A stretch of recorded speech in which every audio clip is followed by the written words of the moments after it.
Welcome everyone to our Southside Networking webinar. This week we are doing it with Liftfund, which had some good news that was released earlier this week. They're going to share some of the programs going on with respect to Bexar County and the state of Texas. But first we have Dr. Cynthia Teniente-Matson from Texas A&M San Antonio, who's kind enough to join us this morning to give us some welcome remarks. So Dr. Matson, what's going on at A&M? What do you have to say? Well, good morning, everyone. First of all, it's my pleasure to be with you all, and it's great that you all have a wonderful South Chamber leadership that has been thinking about creating opportunities like this for you to continue to get together. From what all that we can tell, although the trend seems to still be going up slightly, the social distancing seems to be working to help to flatten the curve, which of course is the big question that we all have. And like you, I am also glued to what our national and international experts are telling us about the world health situation, but particularly what's happening in Bexar County and when we can see business begin to resume. So everyone has been as creative as they can be given these circumstances. Here at A&M San Antonio, while we are not the same type of private sector business that you are, ours is deeply affected by this change in the situation. You may have heard we moved very quickly to put our classes online. We moved 1,088 course sections online almost overnight, but really it took us about 5 days using tools like this. Zoom, our primary tool, is WebEx that we have been using, but our faculty members have a variety of tools before them that they are using to work with students on. As you know, it's been a trying situation for students in particular, especially those who may be impacted by the digital divide, which we know is a real scenario in South Bexar County. For us in particular, we have loaned out almost 200 laptops to students who needed them, and we've loaned out about 250 MiFis, which are the devices that serve as hotspots. And the university did not charge any students for the laptops, and we are paying the activation fee and the monthly usage fee for the internet access for the students that need it. Our residence hall has remained open. Like most places, we gave students the opportunity to exit out of the residence hall, and we did refund students back to March 22nd, was the date we selected, which was the day before classes resumed on March 23rd. So we know that some students really needed money, so we were able to refund their housing costs. We do still have about 61 students living on campus because they really had no place else to go. So some of them might have been foster youth, some of them might have been DACA students, but a majority of them are just students who had no other place to go and chose to continue to live on campus. So our cafeteria remains open and a very skinny skeleton crew to serve those students 3 times a day. And we have a skeleton crew of employees who come to work every day as part of our essential personnel. We have upped our social distancing strategies here on the campus, and we have also enhanced all of our sanitation. So I have my desk wipes right here. I have my hand cleanser right here and I wipe everything down. I'm in my office today, but I do wipe everything down even when I come in the mornings and in between discussions like this, if anybody else is in the building. We have begun shutting down all of our buildings like everyone else has to try to save money where we can. And we've been providing support to nonprofits who have needed to use facilities or parking lots, as well as for-profits who have needed to use some of our parking lots for staging areas for a number of different types. So it has been a very difficult adjustment, but like you're going to hear from Alma in just a few minutes, there's a lot of programs that are being launched that are critical to the survival of businesses in the wake of this horrible pandemic. And for some of us, long-term survival is the only agenda item, especially for some small businesses that are trying to take advantages of the programs that are available to us. For us here at A&M San Antonio, we are deeply supportive of small businesses and supporting in any way that we can. You may be aware that we have a project here that is being led by a business in the Southside, or that'll be doing business in the Southside. South Star Communities is their name. They run Mission Del Lago now. They have had to put a pause on their development project on our campus, like everyone else has for now. But that project eventually, when it comes back, is going to launch other small business initiatives and will also help to provide support from we have about 1,000 employees who come to A&M San Antonio every day between our regular faculty, staffs, and lecturers, and our student employees. And we're doing everything we can to keep our student employees employed right now. Even though they're working remotely, we're able to cover about 300 student employees, which helps to put money back into the economy and money back into small businesses. There is, I think, the silver lining in this crisis, if there is one, is our affirmation for how much we enjoy being together and the social connectedness. Trying to be together even though we're apart is a significant thing. And we're realizing that more every day. And we're all recognizing, and as I tell people on campus, we're going to do more than we ever thought was possible in the time frame that we have available to us now. And I know on the other side of this, we're going to come out stronger than we ever thought we could be. And I'm sure that that's the same thing some of you are feeling within your small businesses. Even in our darkest days, we are planning to come out of this stronger and better than before. And I want to share with you that the 20th century British explorer, and I'm going to read this, Ernest Shackleton once said, "Optimism is true moral courage." And these are qualities that are needed now more than ever as we move into this new normal society. And I like to add that we have to think about informed optimism. So as we hope for the best, it's really important that you're equipped with all of the information that you can have to make good strategic business decisions for your organization and to move it forward on the best path available to you. That's how I'm thinking about A&M San Antonio and how we restart our operations and keeping everyone healthy and safe and not contributing to potential resurgence of the virus. And I know that the spirit of that informed optimism is what Al and the board through the leadership of Russ Yeager is thinking about, and offering these types of collaborations and creative programs where you all can come together and hear from the experts like Alma, who you're going to hear from in a moment, and the programs that are available to you through Liftfund, through Small Business Administration, through many other resources. I sit on a couple of other committees that are citywide and countywide that are really focused on ensuring that we can support small businesses and that small businesses will come back and keep their people employed, and that we will continue to support you in every way that we can. As soon as we come out of this pandemic, I look forward to seeing you all in person. But Al, I really appreciate you giving me the chance to share a few remarks and to share with you that Texas A&M San Antonio is your university, especially on the South Side. And if there is something that we can do to help in any way, know that our thoughts, our prayers, our positivity for the future are with South Chamber and the businesses that help support South Chamber. Thank you, Al. Thank you, Dr. Matson. I appreciate your kind words about our organization and our efforts. I especially appreciate our entire board and our members appreciate your leadership at A&M.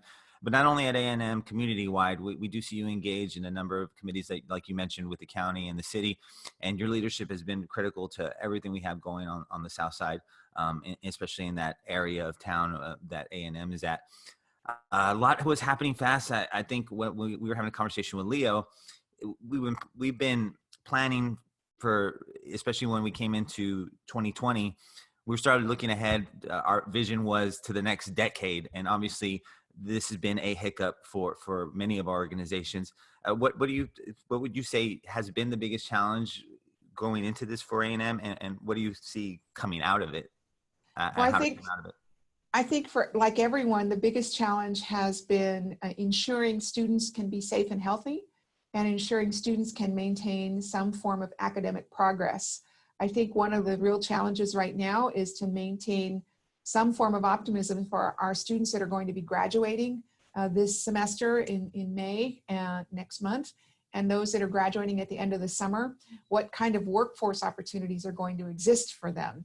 So for all of us, finding ways to help support entrepreneurship, the gig economy, how we rethink about work, how we might help students, particularly recent graduates who may not have a lot of work experience, how can we help them gain some valuable experience in this adaptable period, perhaps through extended internships or fellowships or administrative type of residencies, even within some of your small businesses. So for students that are graduating that may have to be home longer, sorry, moms and dads, parents, they may have to stay home longer. Are there some administrative internship opportunities where they would receive some pay through these programs that exist in federal work study, state work study, and for us through the May Center for Experiential Learning and Community Engagement, to be able to provide stipends or compensation? While it may not be what they were expecting as their first job, it does allow our recent graduates and even our students to gain some valuable experience, which is going to be life-changing for them as they live through this great period of uncertainty with things that no one has ever imagined. When I talk to students, particularly those that are in the 20, 25-year-old range, they believe that they're going to be change makers in the future, that this is going to shape how they approach society, how they approach social issues, social entrepreneurship, as well as business entrepreneurship, in understanding that they have the power to really ensure something like this doesn't happen again, and that we take heed to public warnings and proper planning. And this is no criticism on anybody or anything. It's that they're more impacted on how can we ensure some of these things don't occur again in what is now their full reality. I mean, I worry about some of our younger individuals who don't have the work experience, how far back their trajectory is going to be for income and earnings into their families in any type of a professional society, as all professional society is going to readjust. Obviously, there's industries that are not as impacted by the pandemic, but those are more, in some cases, skilled labor, in some cases, unskilled labor, just to keep the trains on the track and keep things moving forward in our essential businesses. But for those of us in the professional world, we need to drive more people to study science and math and engineering to help predict these models and come out of them in a much quicker time frame than what we've seen in the past. So it's going to be a real change for all of us, how we think about our futures. Thank you, Dr. Matson. And I find that incredibly encouraging. Literally, you are guiding our future workforce. And so the fact that they're viewing it in a way that is more optimistic, I think is important to hold on to right now, especially in these days. So thank you again for joining us. Appreciate your time this morning. You're welcome. Without any further ado, we do have Miss Alma Valdez Brown joining us from Liftfund. A wave of hi to everyone, Alma. Good morning. So we're going to get the program rolling with her this here. And we just want to let the audience know, the attendees, please feel free to raise your hand and chat any questions. At the end of this, we will chime in with those questions that you might have. So, Ms. Alma, do you want to take it over? Yes, sir. Can you see my screen?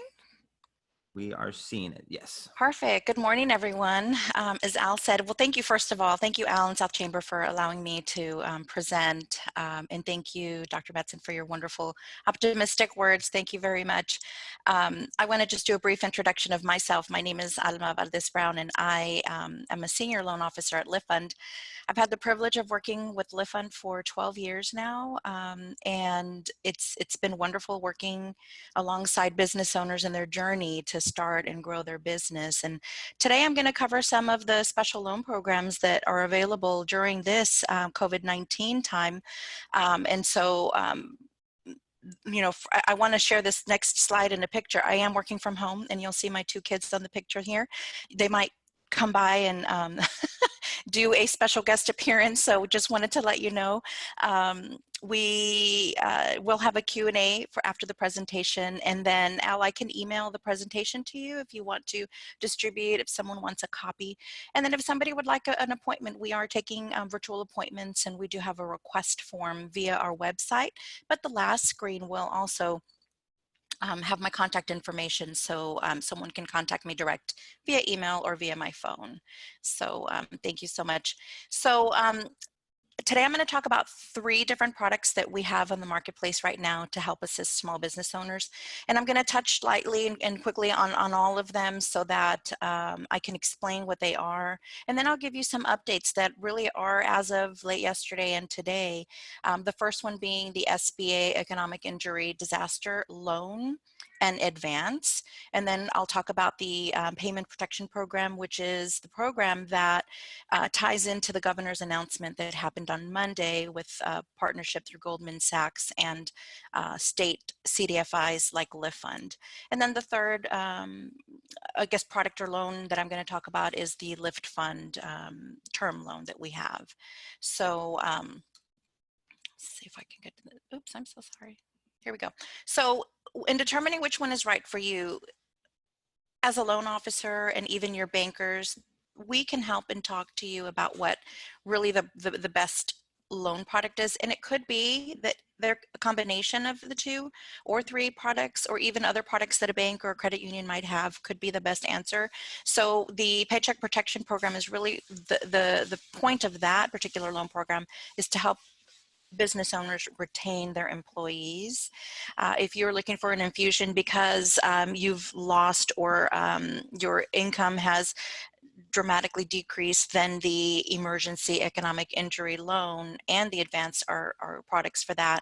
And then if you just need something that is more of a short term, our loan product, but also, sorry, the fourth, the fourth bullet is the Small Business Debt Relief Program. And those are for someone who has an existing SBA loan, be it an SBA 7A, an SBA microloan, or an SBA 504 loan. If you have an existing loan program, there is some debt relief there where you are given a deferment for up to 6 months. So that is also another loan product there. So I'm going to talk about the Economic Injury Disaster Loan. This one was a loan up to $2 million, and it had a very low rate of 3.75%, and nonprofits could apply. There was up to a $10,000 advance that you could apply for. That was a quicker injection into your business. But as of really yesterday, when I was looking for updates, the SBA has now closed their application for this particular loan, this what they call the EIDL loan, or the Economic Injury Disaster Loan. And so they are not taking applications right now because they have pretty much exhausted their funds. What they're saying is that they're going to go through the applications they've already received on a first come, first served basis, and that was on their website. So this is on this EIDL advance and the loan. Now I'm going to talk about the Payment Protection Program. And so this is the one that on Monday, the governor had a press conference and announced that so Goldman Sachs was partnering with Texas CDFIs, which are community development financial institutions. Just like Liftfund, we're nonprofit organizations that help with services like loans and also business support, like business advising and business centers that we help support businesses with. And this one particularly, 50 million was contributed from Goldman Sachs to Texas CDFIs to make these Payment Protection Program loans. Of those 50 million, 25 million was given to Liftfund. We opened our application on Monday, and this is the same loan that other banks and credit unions were already making in an early part of April. Now, the bad news here is that because we did get a tremendous amount of loan applications, Liftfund's application for the PPP is temporarily closed.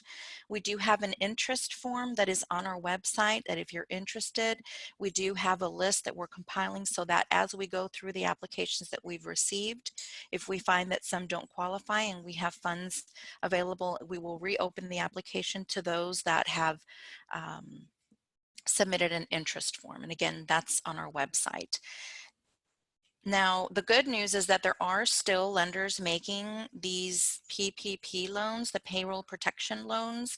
There's even third-party lenders, third-party businesses like PayPal, Intuit, QuickBooks that are making these loans. And I've included a link to the Paycheck protection finder. And here what you do is you click on it and it gives you the opportunity to put your zip code on there, and it helps to link you to those businesses, excuse me, to those lenders who are doing these payroll protection program loans. For this particular loan, it could be up to a 10 million loan, or whatever your average monthly salary is times 2.5, whichever is less. So if I know that my salary times 2, the salaries that my business is paying times 2.5 is maybe 20,000 or maybe 50 or 100,000, that's what I'm going to apply for. But it can be up to the 10 million.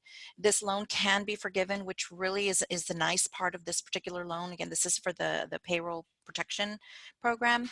If you use 75% of the loan for payroll and salaries. And it is over, after you get the loan, you have to use it within eight weeks. The point of this particular program is so that you can retain your employees, and so that once all of this is over, that you have a more the ease of you going back and starting your business again, right? Restarting would be a lot easier. The interest rate is 1%. There is a 6-month deferment, and it's a 2-year note. There's no prepayment penalty, and this one does not require any collateral, and it doesn't require a personal guarantor. So it's strictly made to your business versus other loans where they do require a personal guarantee. Now I'm going to talk about the Liftfund COVID-19 loan program. So now I've talked already about the economic injury loan program, the payroll protection program, and now I'm going to talk about the Liftfund loan program. This one is not federally funded. This is a Liftfund loan.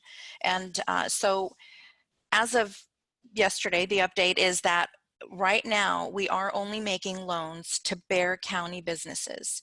So it used to be that we were open to all businesses in the whole state of Texas. We have now, again, received a tremendous amount of applications, and we have some fund. Well, we had a large funding, I guess you would say, contribution from Bexar County, and we still have those funds available. So this is again for Bexar County businesses up to $25,000. The term is 36 months.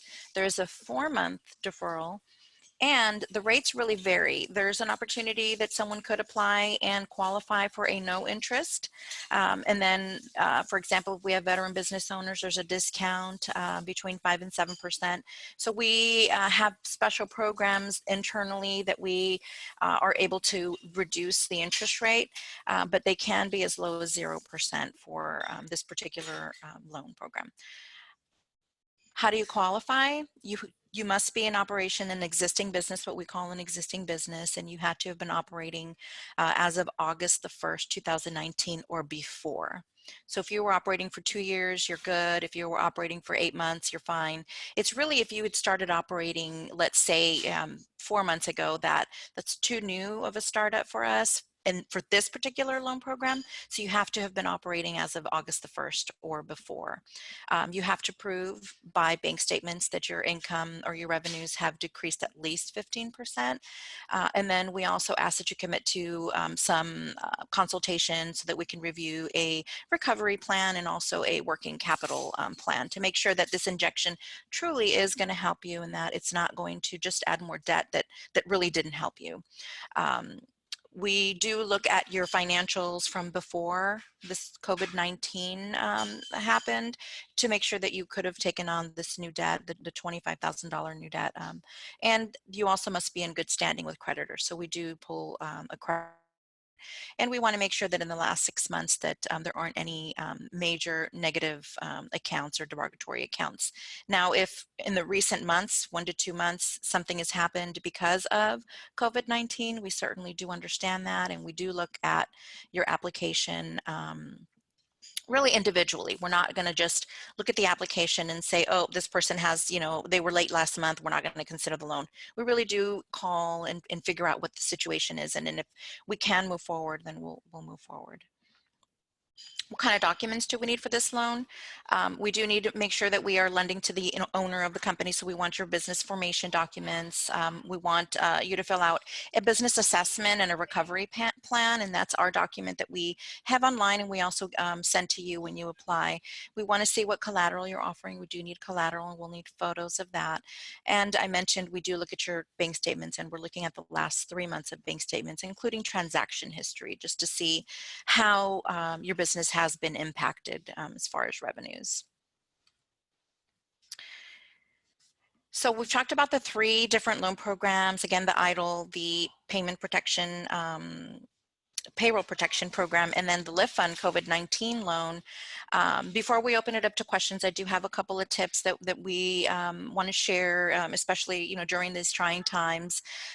Is really communication. We always hear this: communication is key. Communicate with your partners, everyone that's involved in your business. From your, if you have a landlord, if you have a property owner, if you have an attorney, your CPAs, your insurance, your vendors, even if you belong to an association, communicate with them as well. There could be some sort of coverage through insurance, and so over in the green box we've listed the types of insurance that potentially could help you during this time. And then also just organize your documents. If you are going to seek some sort of assistance, be organized. Know that you're not alone, that Liftfund is here to help. There's other organizations that are here to help you, and really all we want you to know is that if you don't know what kind of help that you need, you're welcome to call us, make an appointment, or just call me direct. My phone number will be on the next screen, and we can talk about those options. What is the best option for you? Maybe it's not an injection. Maybe it's really sitting down with someone. You'll see my my last bullet is and it's virtual. We're taking appointments virtually with our business advisors and putting a budget together of this new norm. What, in the next 3 months, what does my cash flow really look like? What should I be budgeting? And then even going out 6 months, just so that you know that maybe you're going to be okay, or maybe you do need a loan or an injection. I've included these links, and a lot of the information that I got obviously was from the SBA website, and I want to show you guys these links because I really thought that they were really good information. A lot of you have probably been on the SBA website, and this is the COVID relief options. Down at the bottom, it talks about the 4 different options. As I mentioned, the payroll protection program is one that we were doing, and we're not doing it this time, but there's other lenders that are doing it. The EIDL loan advance is the one that's closed right now. This SBA Express Bridge loan that you see, the 3rd one over, that is through your commercial lenders like a bank or a credit union, and that's going to be for someone that already has an SBA loan that needs another injection into their business. And then the 4th is the SBA debt relief. That's the one that if I have an existing SBA loan, then there's a deferral for 6 months.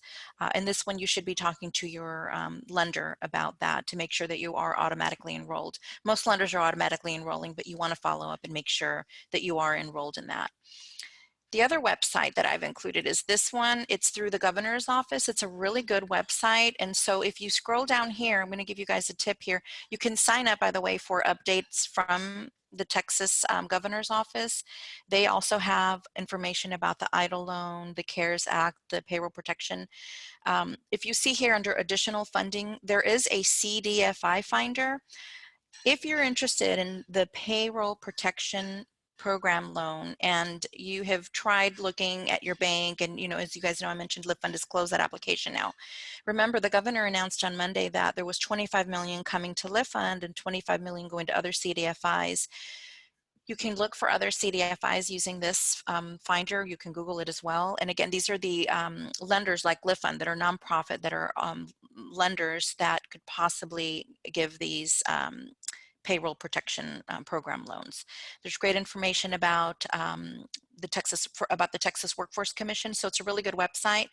The 3rd link that I want to share with you is here's where you will find the Liftfund Bear County Disaster Relief Program. It's the first link, and it's the only one right now that is accepting applications. The other links are there, and when you go to them, it tells you that at this time we're not accepting applications. So this is where you find that one. And then the last link, Liftfund does do webinars as well, and this is a link to our upcoming webinars, and they are all online. We just ask that you register. We have one coming up in Spanish. So you can see we've got some coming up. Some are, this one will say it's Dallas, but it is a webinar. So that's, let me go back to my screen here so I can show my, so I'm done. My information is here. You can call or text me on that number. Also, my email is there. And we'll open it up to any questions. So I did have some that have come Sure. in. And I think you might have answered this. These were sent in prior. Sure. Can you receive both a PPP and a Liftfund loan? Yes, you can. Yep. Is it forgivable? Not the Liftfund loan. Great question. What types of items must you use the Liftfund loan for in order for it to be forgivable?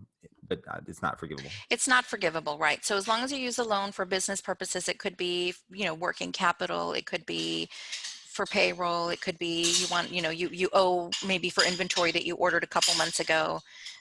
Definitely any business purpose, but it's not forgivable. The Liftfund COVID-19 loan is not forgivable.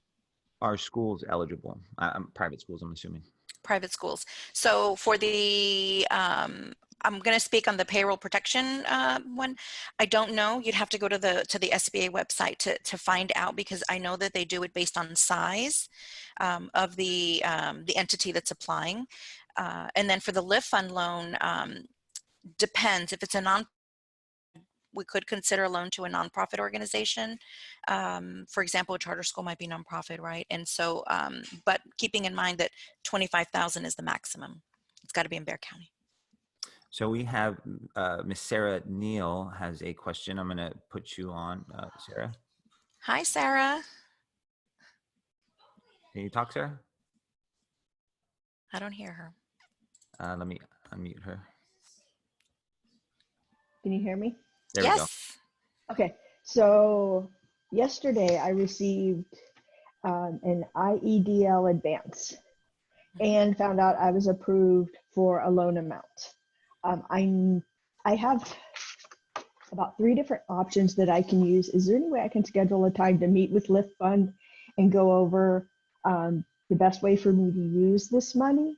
Yes, ma'am. So I make a good decision, because I've looked at it, I've run the numbers, there's 3 different options, and it's just sitting down and saying, with a second set of eyes, which one of these 3 options is best to use what I've already been approved for. Yes. Yes, Sarah. Do you see the screen on there? My phone number is on there. You're welcome to call me, and we'll schedule an appointment. Absolutely. Awesome. Thank you. Mm-hmm. Any other questions from the audience? Okay. So I think you were pretty comprehensive, pretty informative. I think we got one right here. Mr. Frank Labordi from Labordi and Associates. We like to call him the mayor of Southtown. Hi, Frank. Let's see here. You hear me? There we go. Okay. Yes. I know other banks and probably SBA is also recommending that most employers not apply for PPP loans to multiple organizations. Is that also your recommendation? Because I know some people are panicking and they're thinking their bank already ran out of money, and so if they don't apply someplace else, they're not going to get any of it. Right. So I've heard the same thing, and we're being told for those that applied that that was their second application. They had same thing. They had applied at their bank, and maybe they found out that there was one local lender that got 12,000 applications, and they closed their application. So the business owner said, I don't want to risk, and I really need this loan, so I'm going to apply with Liftfund. There's really no negative implications on applying for the 2.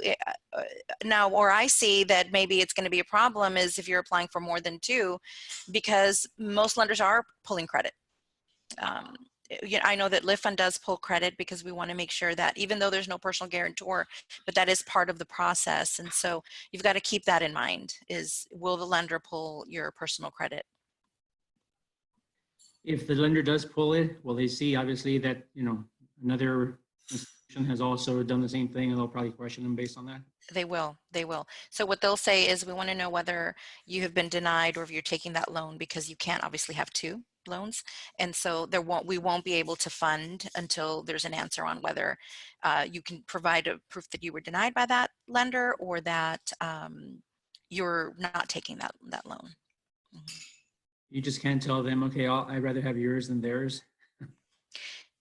Well, you can, like the question that Sarah said, she's got some options. And so if she decides that one of the options is not going to be best for her, then she can say, I'm not going to take the loan anymore. So you can close my application out. All right, thank you very much. Mhm. Okay. So I appreciate you taking the time this morning, Alma, to share all this information with our members. We are going to be posting this on our social media accounts and also our podcast and Spotify cast. The timing was good conducive for us, especially that this program was launched with the state of Texas. But I do especially want to applaud Bexar County and Liftfund here locally, that you were one of the first to step up and take action and develop a program for our small businesses. The need is there. I believe most of our small businesses know that this is a temporary issue, and they want to get through it as best they can. So these products are invaluable. I know us as a chamber, we're even researching what we can as well. Mhm. So thank you. This is timely, and I appreciate it so much. I don't still see any questions, so we'll wrap this up. And I want to thank everybody for joining us this morning. Please stay tuned to our website. We continue to update as these things continue to be ever evolving.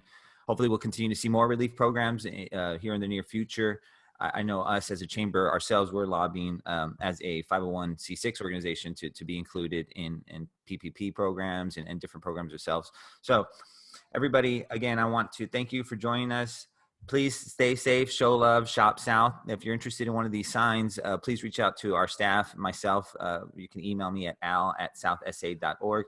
You're seeing them around the neighborhood already. So again, feel free to reach out to me directly. Again, well, it's always hard to wrap them up, but I want to thank Alma once again. Alma, do you want to have any parting words at all? No, thank you. I'm available if somebody wants to call or send me an email. All right, everyone, stay safe, show love, shop South, and I hope to see you at our next webinar, and I hope to actually see you in person sooner than later. Yes, absolutely.